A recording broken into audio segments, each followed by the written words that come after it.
남산의 부장들의 주역분들이 지금 자리하셨는데요.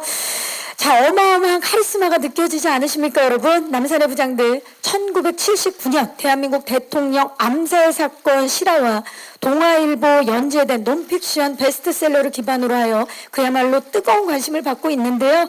자, 그러면 이병헌 씨부터 인사와 함께 역할 소개를 간단히 부탁드립니다. 자주 뵙게 되네요. 네. 반갑습니다. 산에서 산으로 또. 예. 네, 안녕하세요.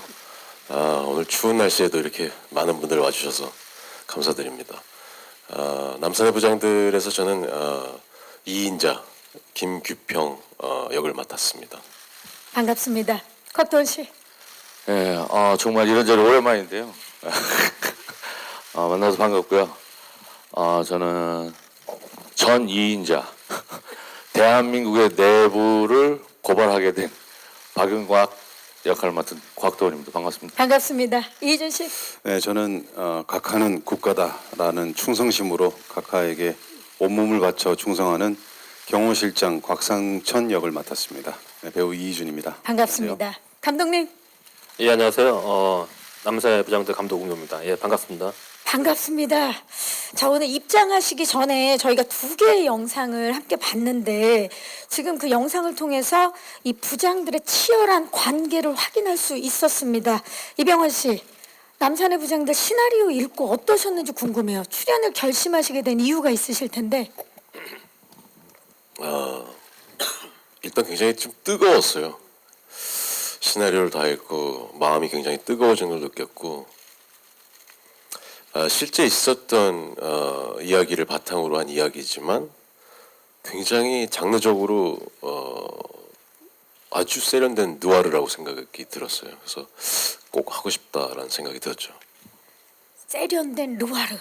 더 기대가 되는데요. 예, 곽도원 씨는 범죄와의 전쟁에서는 검사, 곡성에서는 경찰, 그리고 강철비에서는 외교 안보 수석까지 정말 공직자 캐릭터는 대한민국에서 더 이상 맡을 캐릭터가 없다 싶을 정도의 역할들을 다 하셨는데 이번에는 전 중앙정보 부장입니다. 이렇게 자신이 공직자로 선택받는 매력이 뭐라고 생각하십니까? 딱딱함? 냉철함? 네? 글쎄요. 아직 공직할 게 많은 것 같아요. 아직 더 남았다. 소방관 역할도 있을 것 네. 같고요. 네. 그리고 많이 찾아주셔서 그냥 감사할 따름입니다. 앞으로도 그러면 계속해서 공직자 역할을 네, 도전하겠습니다. 도전, 예, 약속을 하셨습니다. 이준 씨, 남산의 부장들에서 권력의 2인자 핵심 인물로 등장을 하시는데 캐릭터를 어떻게 표현하시려고 노력을 하셨는지 궁금해요. 저는 2인자라기보다는 본인 스스로 2인자라고 생각하는 캐릭터이고요. 뭐 무엇보다 자기 신념을 너무나 믿고 있는 그런 인물이기 때문에 그런 사람들을 많이 이제 찾아보고 했던 것 같아요. 준비 과정에 또 아무래도 굉장히 철저하셨던 걸로 알고 있어요. 오민호 감독님, 이런 배우분들을 캐스팅하기까지 비하인드 스토리가 있으셨을 것 같아요. 좀 말씀 좀 해주시죠. 사실 저도 비하인드 스토리가 있었으면 좋겠는데 큰 비하인드 스토리는 없고요. 근데 정말로 운이 좋게도 제가 이 작품을 기획하고 그 시나리오 작업을 할 때부터 사실은 같이 했으면 좋겠다고 생각했던 배우들이었는데 너무나도 운이 좋게 이 훌륭한 배우들을 다 이렇게 한 영화에 이렇게 같이 작업할 수 있는 큰 영광이었습니다. 그 서로에 대한 신뢰와 믿음이 바탕이 되지 않았나라는 생각이 듭니다. 자, 1979년 충성이 총성으로 바뀐 그날을 밀도 있고 아주 묵직하게 그려낸 남산의 부장들, 정말 기대가 되는데요. 자, 그럼 지금부터 본격적으로 남산의 부장들을 완벽하게 파악할 수 있는 제작기 토크를 시작해 보도록 하겠습니다. 역시 우민호 감독님의 통찰력 있는 연출과 그리고 이병헌, 이성민, 곽도원, 이희준 배우분들의 폭발적인 열연이 돋보이는 남산의 부장들, 웰메이드 정치 드라마 완벽하게 만드는 요소가 아닐까 싶습니다. 자, 지금부터 좀 더 남산의 부장들 현장을 들여다볼 수 있는 스틸을 보면서 이야기를 나눠보도록 하겠습니다. 첫 번째 스틸 주시죠. 네, 감독님, 이 내부자들 이후에 공직자들의 각종 게이트가 터지고 그리고 마야강 이후에 마약 게이트가 터졌죠. 일부 네티즌들이 우리 우민호 감독님을 가리켜서 우스트라다무스다 라고 부를 정도로 매 작품마다 소름 끼치는 예지력을 보여주고 계시는데, 그래서 감독님이 이번 작품을 선보이는 게 또 굉장히 특별하게 다가오는데, 원작을 보시고 이건 영화화 해야겠다 하고 싶었던 이유 좀 여쭐게요. 일단 뭐 우스트라다무스는 아닌 것 같고요. 제가 우스트라다무스였으면 복권을 샀겠죠. 그 사실 원작은 제가 한 20년 전, 20여 년 전에 군대를 갔다 와가지고 우연치 않게 접하게 됐고, 그래서 그 책을 읽으면서 되게 흥미롭게 단방에 이렇게 읽었던 기억이 있어요. 그리고 제가 몰랐던 어떤 한국 근현대사의 어떤 18년이라는 어떤 시간이 되게 흥미진진하게 펼쳐졌는데, 언젠가는 꼭 한번 영화를 하고 싶어서 기회가 주어진다면 그래도 운이 좋게 기회가 주어졌고, 사실 원작은 중앙정보부의 시작과 끝을 다루고 있는데 그걸 다 영화로 담기에는 너무 좀 방대하기 때문에 그 중에서도 이제 가장 드라마틱한 어떤 순간이었던, 어떻게 본다면 중앙정보부가 문을 닫을 수밖에 없었던 그 마지막 그 순간을, 그 40일의 순간을 영화로 담아보고자 했고, 그리고 그 사건이, 그 11.6이라는 사건이 왜 일어났을까가 저한테는 가장 호기심이 있었고 흥미진진한 부분이었던 것 같아요. 20년 전에 이미 이 원작을 접하시고 마음속에 품고 계셨군요. 네, 좋습니다. 다음 스틸 만나보시죠. 네, 세 장의 스틸이 나왔습니다. 방금 전에도 좀 말씀을 하셨는데 워낙 방대한 원작이라고 말씀을 해주셨는데, 원작에서도 일부를 발췌하여 코리아 게이트부터 암살 사건까지 40일로 압축해서 김규평의 심리 변화를 쫓으셨는데, 하지만 실제 코리아 게이트 같은 경우는 훨씬 이전이거든요. 40일이라는 설정을 든 이유를 좀 여쭤봐도 될까요? 일단 가장 중요한 사건은 이 영화에서 11.6이라는 사건이죠. 네. 이게 메인 사건이고, 그 사건이 왜 일어나는지 그 40일이 가장 흥미진진했어요, 사실. 근데 저 앞에 있는 이제 박용각 전 중앙정보부장이 미국 청문회에서 그 당시에 어떤 그 정권을 고발하고 그런 일들이 실제로 있었고, 그걸 이제 코리아 게이트라는 사건이었는데, 그게 실제로는 1977년도 약 2년 전에 그 11.6 2년 전에 벌어진 사건인데, 사실은 제가 이제 원작을 읽었을 때 그 코리아 게이트에서 전 중앙정보부장이 그렇게 고발을 한 그 사건이 사실 11.6의 어떤 시작이지 않았나, 발단이 되지 않았나라는 생각이 들어서, 영화적으로 좀 그걸 2년이라는 그 시간을 다 다룰 수는 없기 때문에 어쩔 수 없이 필요에 의해서 영화적으로 맨 앞에다가 딱 상징적으로 좀 둔 거고, 그 외에 어떤 실제 그 외의 영화적인 사건들은 거의 실제 사건과 그 시간 순서가 동일하다고 보시면 될 것 같습니다. 그렇다면, 왜냐하면 이제 영화화 하시면서 영화적인 설정들이 아무래도 이제 가미가 되어야 됐을 텐데, 어디까지가 논픽션이고 어디까지가 픽션인지 그 기준은 뭔지 좀 여쭤봐도 될까요? 그 일단 그 사건들은 거의 그 논픽션이고, 원작에서 가져온 논픽션을 가져온 거고요. 네. 근데 그런 사건들이 왜 일어날 수밖에 없었는지, 그 비하인드, 그 이면에 어떤 인물들 간의 관계성이나 그런 어떤 감정들, 그 심리, 그런 것들은 이제 이렇게 어떻게 뭐 이런 책이나 신문 기사에 노출된 적이 없기 때문에 그건 영화적으로 이제 만들어낸 거죠. 그렇죠. 네. 이야기를 들으니까 영화가 더 빨리 보고 싶다라는 생각이 듭니다. 남산의 부장들의 또 하나의 화제가 이병헌 씨가 이번 영화로 지금 자리하신 배우분들과 첫 호흡을 맞추셨다는 건데, 사실 이병헌 씨가 한국 영화 역사의 산 증인인데 이게 가능한 일인가요? 처음 만나셨다는 게 이병헌 씨? 뭐 산 증인까지는 아닌데요. 예, 살아 계시잖아요. 예. 그래도 뭐 적지 않은 시간 했던 것 같은데 정말 깜짝 놀랐어요. 이 영화의 주요 인물들인 곽도원 씨, 이희준 씨, 이성민 씨, 또 김소진 씨 생각을 해보니까 다 처음 호흡을 맞춰보는 배우들이더라고요. 그리고 더욱더 놀랐던 건 어떻게 이런 배우들이 있을 수가 있을까. 직접 저도 사실은 영화를 통해서 늘 봐오던 그런 팬이었지만 막상 앞에서 같이 호흡을 맞추니까 정말 섬뜩할 정도로 연기들을 잘했어요, 다들. 그래서 정말 이렇게 긴장감도 맴돌지만 묘한 약간 흥분이 있는 왜 연기를 정말 잘하는 분들과 함께하면 그런 흥분이 좀 있는 것 같아요. 그게 에너지잖아요. 네, 그렇죠. 공간의 에너지가 확 바뀌는. 네네네. 그런 아주 묘한 경험들을 하고 나니까 더 많이 기대가 되더라고요. 지금 이 말씀을 듣고 나니까 더욱 기대가 되는데 조금 전에 인터내셔널 예고편을 보고 진짜 깜짝 놀란 게 눈 밑에 떨림까지 연기를 하시더라고요. 그게 마그네슘 결핍 연기잖아요. 이병헌 씨.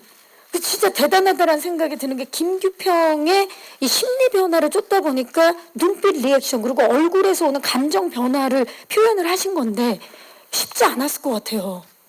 그 결핍을 그래서 마그네슘을 좀 처방을 받았어요. 실제로 굉장히 생소한 얘기인데 그 모르겠어요. 마그네슘이 부족해서 그렇게 된 건지 모르겠는데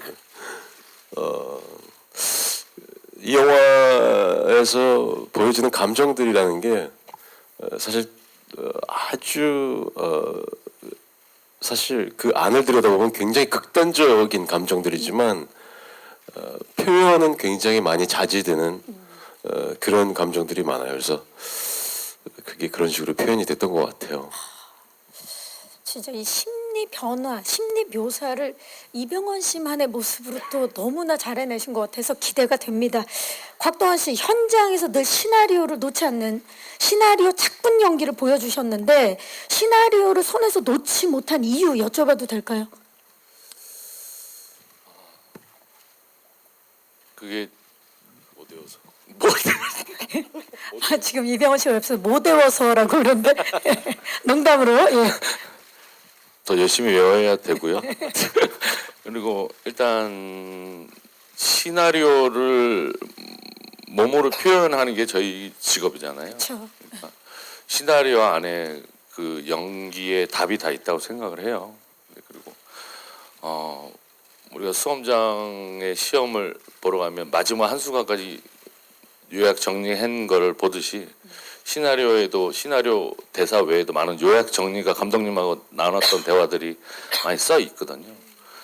그런 것들 마지막 이제 표현하기 전에 한번 숙지하는 그런 것도 있고 또 영화 현장 가면 낯선 환경이라든지 세트라든지 이런 것들을 이제 그날 당일이나 뭐 먼 시일이 아닌 순간에 접하게 되면 그 낯선 순간을 좀 더 이렇게 익숙하게 아니면 좀 친근하게 하기 위해서 시나리오의 도움을 또 많이 받게 되는 것 같아요. 그렇죠. 예.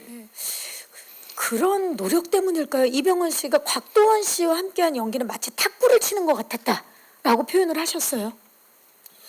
보통 이제 리허설을 하게 되면 상대방이 어떻게 준비를 해왔구나라는 게 예상을 느껴지고 어느 정도, 예. 예상으로 그리고 기본적으로 이 씬에서 두 인물이 어떻게 흘러가겠구나라는 게 어느 정도는 예상이 되죠.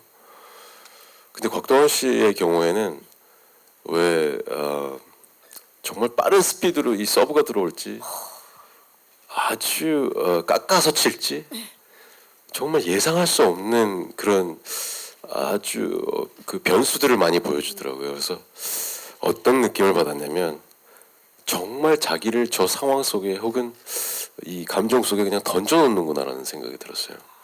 그래서 같이 곽도원 씨하고 연기를 처음 해보지만 되게 인상 깊은 그런 시간들이었던 것 같아요. 곽도원 씨는 어떠셨어요? 선배님 지금 말씀하신 것처럼 예상을 할 수도 있죠. 그렇게 하게 되면 하게 되고요. 근데 형님 병원 선배님 이렇게 뵀을 때 제가 제일 놀랬던 거는 많은 감정들을 이제 현장에서 쏟아내는데 그 감정들이 굉장히 이성적으로 감성적으로 이렇게 절제돼서 이렇게 잘 깎인 다이아몬드처럼 이렇게 딱 앞에 나타났는데 그 사람이 보이기 마련이거든요. 그 배우의 일상이 보이기 마련인데 안 보이더라고요. 그러면 그냥 그 역할이군요. 예, 그 역할 인물로 이제 딱 앞에 딱 나타나시니까 야 미치겠더라고요. 그러니까 지금 진짜 솔직하게 예, 말씀하신 그게 거예요. 놀란 거죠. 이게 그 시대에 어떠한 사람을 만난 듯한 무슨 그런 느낌이 굉장히 순간적으로. 생소하고 신기하기도 하면서 굉장히 감탄도 하고 저는 잘 정제되고 깔끔한 연기를 정말 하고 싶었거든요.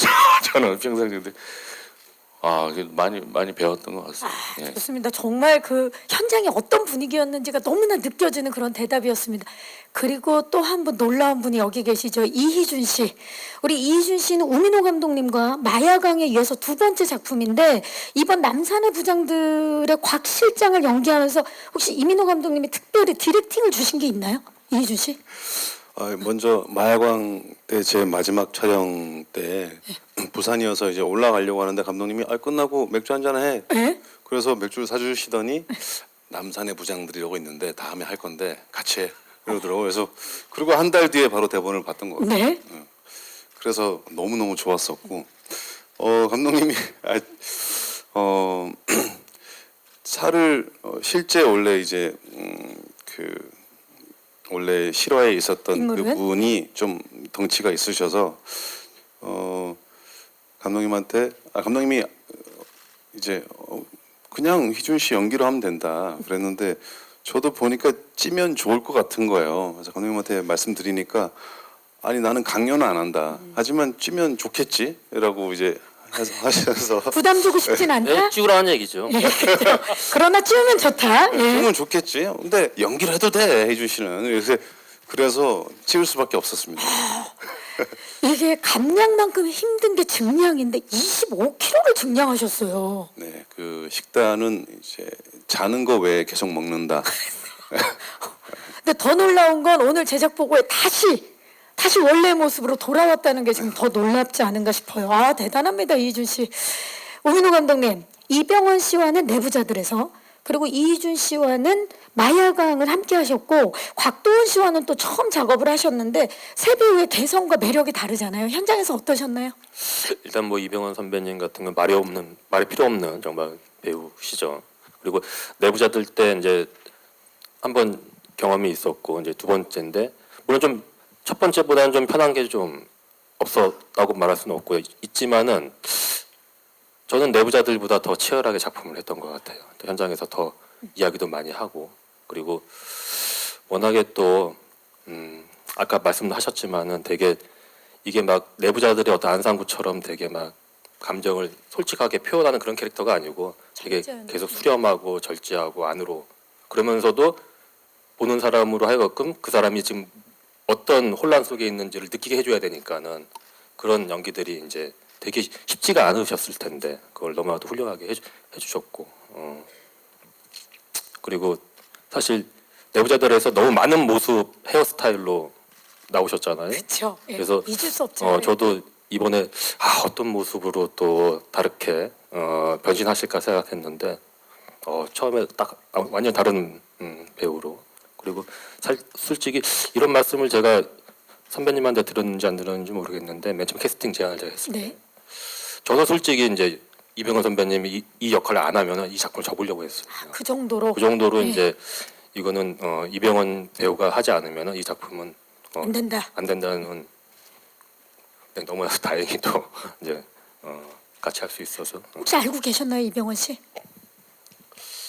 맨 처음에 얘기 들었던 것 같아요. 부담 주기 위해서 캐스팅 과정에서 약간 저한테 부담 느끼라고 그러셨는지 그런 비슷한 얘기를 진심인 것 하셨던 같아요. 것 지금 보니까. 네. 자 그리고 네. 그리고 곽도원 씨는 제 팬이었어요 저는. 그래서 너무나도 이제 그 전에 뭐 곡성도 그렇고 훌륭한 작품들에서 정말 저 폭발력 있는 연기를 보여주셨고 그리고 당시에 제가 이제 캐스팅 제안을 하려고 근데 당시 한국에 안 계셔가지고 필리핀에서 영화 촬영을 하고 계셨고 필리핀까지 직접 날아가서 다행히 또 작품을 같이 했고 현장에서 그리고 되게 감독의 디렉션을 받고 그거를 이제 자신이 이제 해석을 하면서 자기와 네, 자기화하면서 그게 되게 유연해요. 그리고 매 테이크마다 다른 어떤 에너지와 그런 느낌들을 보여주고 제가 감동받았던 건 물론 연기 보면서도 감동을 받았지만은 책을 이 대본을 손에서 놓지 않는다는 그 어떤 그런 성실함 참 대단한 배우라고 생각을 대단합니다 진짜. 그 이희준 씨 같은 경우에는 사실 쉽지 않죠. 25kg를 배우가 씌운다는 중량한다는 거. 거, 그렇죠. 그럼 아무래도 건강상의 문제도 없을 수는 없고. 근데 또 본인이 또 선뜻 이 역할을 위해서 그렇게 하겠다고 하니 뭐 너무 좋았고 그렇기 때문에 보통 사람도 한 25kg가 찌면은 발성과 그리고 걸음걸이 이런 게 다 달라질 거예요. 자연스럽게. 그래서 아마 남사의 부장들에서 이희준 씨 같은 경우에는 그 전에 보여줬던 어떤 이희준이라는 배우가 보여줬던 그런 모습과는 완전히 다른 어떤 그런 모습이 보여지지 않을까라고 생각이 듭니다. 그 역할을 위해서 정말 완전히 다른 사람이 된 거니까 그야말로 현장이 굉장히 감독님이 메가폰을 잡았을 때 행복한 현장이 아니었을까 싶어요. 배우분들의 모습을 봤을 때. 그러니까 이제 나중에 뭐 이제 언론 배급 시사가 하고 이제 또 영화가 개봉되어지겠지만은 제가 뭐 이런 말씀을 드려서 좀 그렇지만은 아마도 이 영화는 배우들의 어떤 연기를 보는 그런 어떤 즐거움은 분명히 영화에 있을 거라고 저는 생각이 되어집니다. 네, 좋습니다. 정말 이 배우분들의 연기에 대한 열정과 네 분의 팀워크가 이 대답 하나하나에서도 다 느껴지는 말씀이었습니다. 지금 굉장히 놀라운 게 지금 세 장의 스틸이 있는데 가장 왼쪽에 저 탱크 같은데 탱크가 지금 실제로 도로 위에 세팅한 탱크가 맞죠, 감독님? 예, 저 실제 탱크가 맞고요. 그래서 그 탱크가 있던 곳에서 탱크를 이제 실어 왔죠. 왜냐면 여기까지 올 수도 있는데 오면 아스팔트가 다 까이니까는. 예. 그래서 이제 어떤 큰 차에다가 싣고 와가지고 이제 여기서 촬영을. 촬영을 하게 된 겁니다. 실제로 탱크와 이제 1대1로 정면 승부를 펼치신 이병헌 씨 어떠셨어요? 실제로 보니까. 처음 시나리오에서 봤을 때도 이게 가능할까라는 생각을 했었어요. 탱크를 앞에다 놓고 이렇게 있는 그 장면이 이게 어떻게 가능하지 생각했는데 실제로 이렇게 탱크가 촬영장에 와 있는데 그 앞에다 두고도 여전히 약간 좀 현실 같지 않은 느낌이었었어요. 저렇게 도로 위에 탱크와 마주하고 있는 그 어떤 느낌이 아주 묘했어요. 그렇죠. 그 또 묘한 감정을 관객들이 이제 곧 만나게 될 텐데. 전 지금까지 CG인 줄 알았어요. 지금까지 CG 줄 알았어요. 두 분 다? 네. 그래서 장래가 술렁이었군요. 실제 탱크입니다. 네, 저 프랑스, 미국으로 도망가 있는 상태여서 보시면서 지금 그쵸? 네. 한국을 모르는 상황에서 CG인 줄 알았는데 실제 탱크라는 거 그리고 1대1로 정면 승부하신 분이 이병헌 씨라는 거 말씀을 드리면서 이준 씨가 사실 그 저기 탱크가 세팅된 이유가 곽 실장 때문인 것 같은데 예. 제가 각하를 지키겠다는 마음으로 탱크를 한 바퀴씩 돌리거든요. 그런데 본인이 CG인 줄 아셨다고요? 아니, 제가 전 지시하는 거니까. 지시만 하시니까. 근데 이준 씨 처리할 줄 알았지. 대단합니다, 진짜. 이준 씨가 탱크뿐만이 아니라 영화 속에서 집무실 세트 등에도 이제 직접 들어가셨을 때 그 굉장히 디테일한 뭐 자재들부터 놀라셨을 것 같아요. 어떠셨나요, 이준 씨? 진짜 신기했어요. 아 그때 이랬구나. 그리고 그 공정동 안가도 너무 예뻤고요. 좋았어요. 그리고 정말 심혈을 많이 기울이셨구나.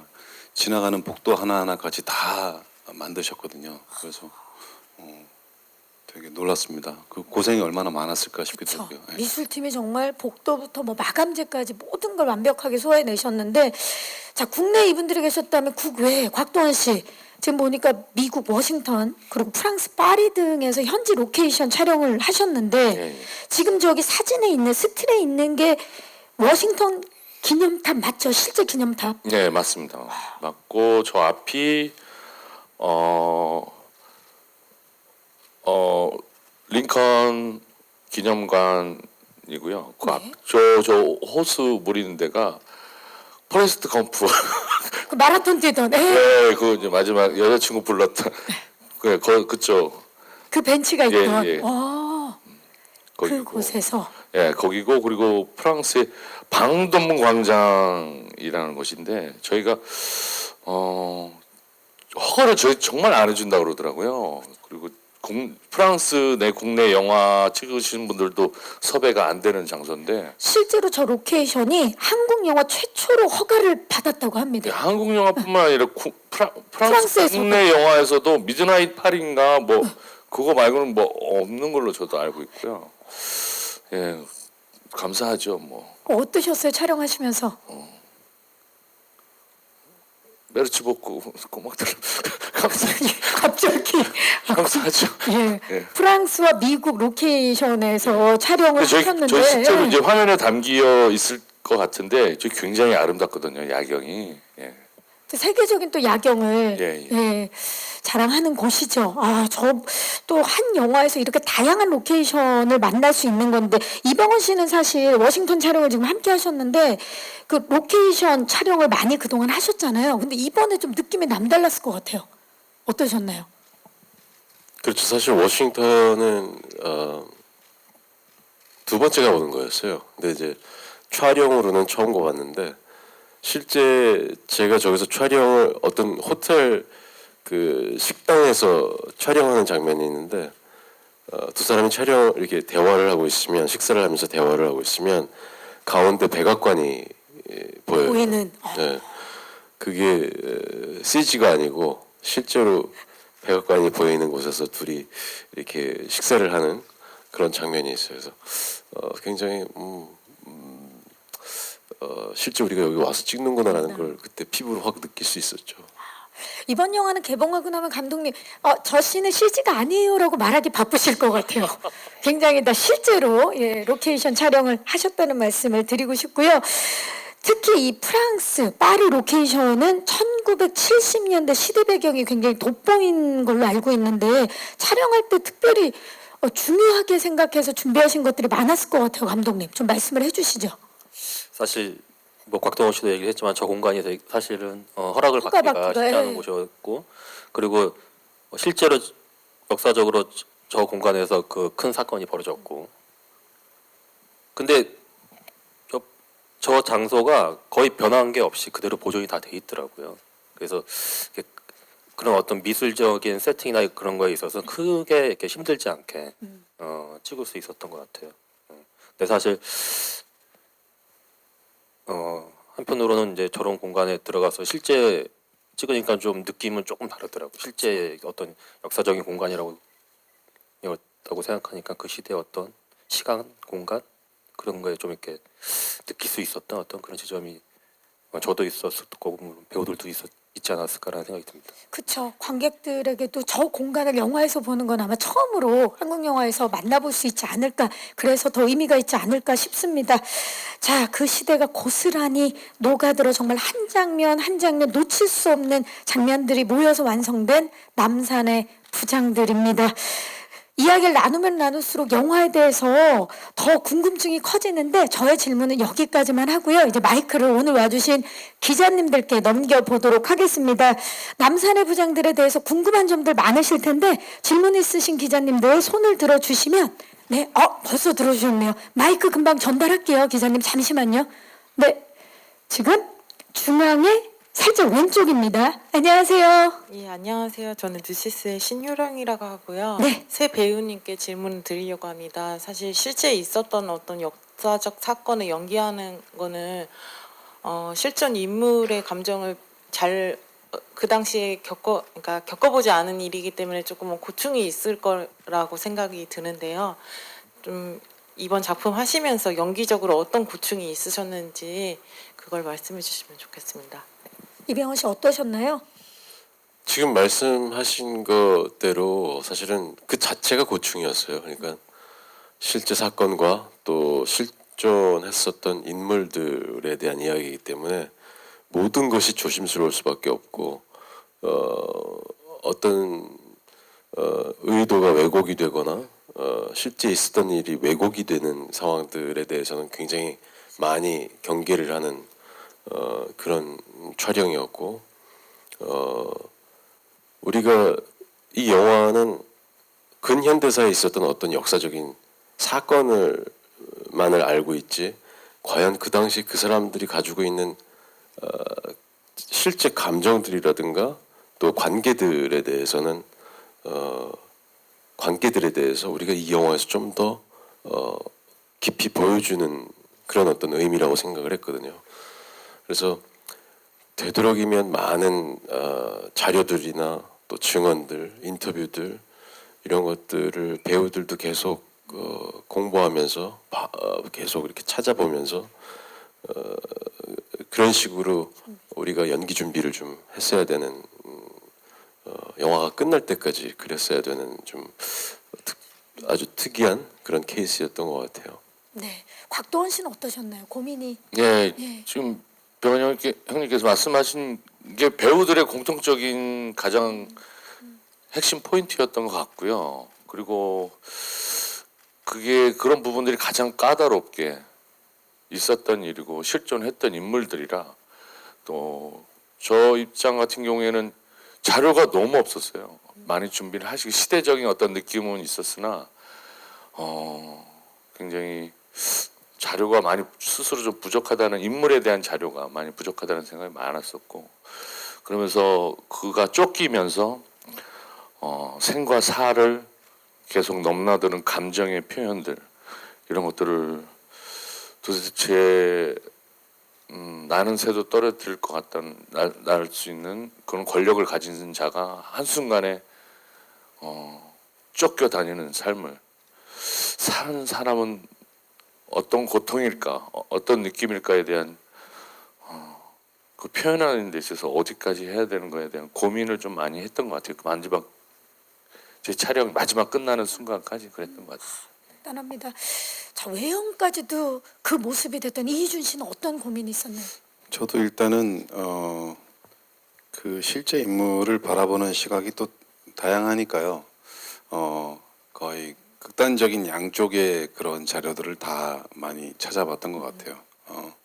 그러면서 저도 결론을 내린 거는 결국 한 인간이구나라는 생각이 도달했고요. 그래서 그런 입장과 상황에 있는 그 인간 자체를 공감하려고 많이 애썼던 것 같아요. 네. 이 배우분들은 얼마나 깊이 고민했는지가 느껴지는 대답이었습니다. 또 질문 있으신 분, 예, 중앙에 이번은 오른쪽으로 가보도록 하겠습니다. 안녕하세요. 안녕하세요. 저는 흡사뉴스의 이은혜 기자입니다. 네. 저는 우선 감독님한테 먼저 질문 드릴게요. 감독님에게는 그 원작이 있는 내용을 각색하시면서 영화로 보여주기 위해서 가장 중점을 두신 부분들이 있을 것 같아요. 그 부분들을 설명해 주시면 감사하겠고 배우분들 세 분 공통 질문으로는 각자 연기한 캐릭터들 외에 함께 호흡을 맞춘 그 캐릭터들이 어떤 캐릭터가 가장 매력적으로 느껴졌는지 설명 부탁드립니다. 네, 감독님. 영화 하면서 어떤 점에 가장 중점을 두셨는지. 일단 원작이 동아일보에 1990년도에 한 26개월 동안 연재됐던 그러니까 픽션이 아니죠, 논픽션이죠. 원작이 그러다 보니 그 원작이 가지고 있는 톤이 있어요. 좀 이렇게 되게 냉정하고 그 톤을 많이 유지하려고 했던 것 같아요. 아까 이병헌 선배님도 말씀하셨다시피 어떤 한쪽의 어떤 시선에 치우치지 않고 좀 중립적으로 냉정하게 계속 그 시선을 냉정한 시선을 유지하면서 끝까지 영화를 연출하려고 노력했던 것 같습니다. 예. 네, 감사합니다. 이희준 씨, 본인 역할 외에 어떤 캐릭터가 가장 매력적으로 다가왔는지. 저는 아까 저기도 제작기 영상에도 있었지만 병원 선배님하고 하면서 저는 사실은 좀 어떻게 보면 되게 심플한 연기가 많아요. 이번 제 캐릭터는. 근데 병원 선배님 아주 섬세하고 표현을 많이 하지 않으면서 안에서 그걸 또 다 느끼고 공감하고 해야 되는 캐릭터여서 보면서 많이 신기하기도 하고 와 진짜 저거 어렵겠다 싶기도 하면서 많이 배웠습니다. 김규평. 네. 네. 곽도원 씨는요? 아 저는 체크하기 바빠갖고요. 뭐 누구 거를 뭐 하고 싶다 아주 이게- 매력적이다. 아, 저 예. 다 매력적이셨고 그거 뭐 성민 형님도 마찬가지고 소진 씨도 마찬가지고 여기 뭐 조연 단역분들도 너무나 그때 시대에 맞게 최선을 다해서 준비해 오시고 그 역할에 인물에게 충실하시고 그리고 제가 뭐 모든 현장에 있을 수는 없었지만 그 찍은 거를 이제 제가 찍을 분량 전후 장면을 이제 감독님이 미리 이제 숙지하고 있어라 어떤 장면이 이제 찍는 거다 그리고 전에 배우들이 어떤 감정을 했고 그 다음 연결되는 장면이다라고 이제 말씀해 주실 때 이게 찍어놓은 걸 보면 감탄하기 바빴습니다. 현장에서 아 너무나 저 훌륭한 배우들하고 이렇게 이러한 얘기를 이 시대에 이제 할 수 있고 거기에 이제 배우로서 동참할 수 있는 것만으로도 너무나 행복했고 감사했던 시간이었던 것 같습니다. 이렇게 앞에서 말씀을 하시면 이병헌 씨가 한 분을 뽑기가 예예. 그래서 안 뽑으려고. 그래도 정말로 저는 그 이성민 배우가 연기했던 대통령 역할이 또 배우로서 그 역할을 연기하는 건 참 매력 있겠다라는 생각은 했어요.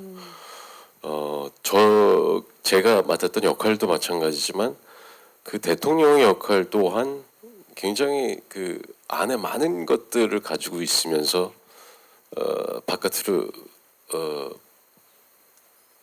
마구 뿜어내지만은 않는 또 그런 역할이거든요. 그렇기 때문에 굉장한 내면 연기가 필요한 또 그런 역할이었기 때문에 배우로서 아 저런 역할도 참 할 때 매력이 있겠구나라는 생각을 했었어요. 좋습니다. 자 각각 역할들을 뽑아 주셨고요. 또 질문 있으신 기자 네 역시 중앙의 오른쪽입니다. 안녕하세요. 네, 안녕하세요. 저 데니스 뉴스 마수연 기자입니다. 네. 저는 이희준 배우님께 질문이 있는데요. 좀 직접 캐릭터 연기를 하는데 증량을 하시면서 많은 노력을 기울이고 싶지만은 않으셨을 것 같아요. 좀 연기를 준비하면서 주안점 둔 부분이 있다면 어떤 건지 알고 싶습니다. 사실은 그 캐릭터를 연기하기 전에 이 대본 자체는 너무너무 심장이 뛰고 그랬지만 제 캐릭터를 막상 하려고 하니까 공감이 덜 되는 부분들이 있었어요. 왜 마지막 순간에 이렇게 행동했을까? 그런 것들을 마지막까지 감독님하고 많이 얘기도 나눴었고 그러다가 결론에 도달해서 그냥 인간이구나, 무섭구나, 그렇게 믿고 싶구나, 뭐 이런 것들을 많이 공감하게 되면서 좀 풀렸던 것 같아요. 그리고 항상 아까 말씀드렸지만 두 가지 다른 입장의 서적들도 많이 보고 그렇게 객관적으로 먼저 보면서 많이 공부를 하려고 했었던 것 같아요. 아까 제작기 영상 보니까 이희준 씨가 시나리오를 읽고 막 심장이 뛰었다고. 네. 어떠셨는지 얘기 좀 예. 그 아까 마야왕 때 그렇게 뵙고 대본을 보내주셨는데 딱 보고 너무 막 그런 느낌은 처음이었던 것 같아요. 막 심장이 너무 벅차서 빨리 물을 마셔야 될 것 같은 느낌. 예, 그랬었어요. 갈증을 느낄 정도의 예. 예, 그러면서 막상 촬영할 때는 그런 것보다 정말 잘하시고 좋은 선배님들하고 연기하니까 너무 신났어요. 지금도 이제 세 분 중에서 막내인데 저 네. 표정 좀 보세요. 너무 신난 표정 막내죠, 아닙니까? 여기서. 예. 자 좋습니다. 자 마지막 질문 혹시 네 중앙에 왼쪽입니다. 안녕하세요. 네, 저 연합뉴스 이도연이라고 하고요. 네. 전 이병헌 배우께 질문 2개 드릴게요. 이번 달에 출연하신 백두산이 개봉을 하고 다음 달엔 남산의 부장들이 개봉을 하는데 연달아서 이렇게 출연하신 영화 개봉하니까 소감이 남다르실 것 같은데 그 소감 듣고 싶고요. 그다음에 아까 그 실제 사건 실존 인물을 연기하는데 고충도 있었다고 하셨지만 관객들이 보기에는 이제 실제 사건을 바탕으로 했기 때문에 분명히 좀 다른 영화는 다른 매력이 있을 것 같은데 이에 대해서 어떻게 생각하시는지 궁금합니다. 네, 이병헌 씨. 두 편을 통해서 이제 관객들을 만나게 됩니다. 네, 원래 그 사실은 남산의 부장들을 먼저 촬영을 했고 후에 백두산 촬영을 바로 이어서 했었어요. 그래서 영화의 개봉도 그 순서로 되지 않을까 생각했는데 또 영화 후반 작업과 또 이러저러한 여러 가지 어떤 상황들이라는 게 또 반드시 그렇게만은 되지 않거든요. 그렇죠. 근데 이게 지금 뭐 거의 뭐 이달에 백두산이 개봉을 하고 또 다음 달에 남산의 부장들이 개봉을 하는 상황이 생겼는데 정말 다른 장르의 또 완전히 다른 톤의 두 작품을 개봉을 한다라는 측면에서 관객분들에게는 좋은 부분일 수도 있겠지만 또 어떤 면에서는 너무 한 캐릭터가 금방 또 쉽게 잊혀지는 그런 아쉬움도 있지 않나. 개인적으로는 그래서 굉장히 뭐 두 가지의 감정이에요. 하나는 두 가지를 다 빨리 보여드릴 수 있어서 참 좋다도 있지만 그래도 좀 텀이 있어야 되는 거 아니었나 하는 아쉬움도 있고 근데 뭐 제가 결정하는 거 아니니까 어쨌든 좋게 기쁘게 받아들이려고 하고 있고요. 실제 있었던 사건과 또 실존했던 인물들의 커다란 어떤 근현대사의 사건을 다루는 이야기이기 때문에 정말 온전히 이 시나리오 안에 있는 대사들과 또 그 지문에 맞는 감정들을 연기를 했어야만 했어요. 여기서 어떤 애드립을 한다든가 내가 뭐 혹시 더 이러지 않았을까 해서 그 대본 이외에 있는 어떤 감정들을 불러온다든가 하는 것은 되게 자칫 실제를 많이 왜곡하는 상황이 될 수 있다고 생각했기 때문에 온전히 시나리오에 있는 감정 안에 충실하게 연기하자고 생각을 했고 아마 관객분들도 마찬가지일 거라고 생각을 해요. 실제 있었던 사건을 가지고 그 인물들, 실존 인물들이 나와서 실존 인물들을 연기하는 그런 어떤 영화는 감정이입이 훨씬 더 깊게 될 수 있다고 생각을 해요. 그런 측면에서는 되게 강렬한 영화가 되지 않을까 하는 생각이 들어요. 네. 또 관객들에게도 새로운 매력으로 다가갈 것 같습니다. 그러고 보니까 진짜 이병헌 씨는 이제 산의 남자가 될 것 같아요. 남한산성에도 계셨었고 백두산에 이어서 이제 남산까지. 간혹가다 주변에 이제 뭐 어머니나 친구분들이 그런 얘기를 하세요. 그거 뭐라고 그랬지? 한라산이라고 그랬나? 그래서 그러니까 진짜 산 이름을 대면서 하도 제가 산을 많이 남한산성부터 뭐 백두산 얼마나 좋습니까? 앞으로 산이 얼마나 많이 남았습니까? 제가 계속 산에 관련된 영화만 찍는 줄 알고 엉뚱한 산 이름을 대시는 분들이 계시더라고요. 앞으로도 기대해 보도록 하겠습니다. 질문해 주신 기자님들 감사의 말씀 드리겠습니다. 자, 이제 기자간담회를 마치고 마지막으로 우리 감독님과 배우분들 남산의 부장들 제작 보고에 참석해 주신 분들 그리고 예비 관객들에게 끝인사를 좀 부탁드리겠습니다. 오민호 감독님부터. 네, 일단 이렇게 많은 관심 그리고 찾아주셔서 정말 감사드리고요. 그 남산의 부장들은 그 40일간 왜 그 충성이 총성으로 바뀌었는지를 쫓아가서 보시면 아마 흥미진진하게 볼 수 있는 영화라고 생각되어집니다. 예, 감사합니다. 이희준 씨. 제가 시나리오를 처음 접했던 것처럼 가슴 벅찬 심장이 너무너무 뛰는 그런 영화가 될 겁니다. 여러분들 기대해 주시기 바랍니다. 곽도원 씨. 네, 맨 처음에 저는 시나리오 받았을 때 두렵고 떨리는 마음이 많았습니다. 이제 그러한 것들이 저 최선을 다해서 표현을 했고 그리고 그런 만큼 많이 기대해 주시고 남산의 부장들 사랑해 주셨으면 감사하겠습니다.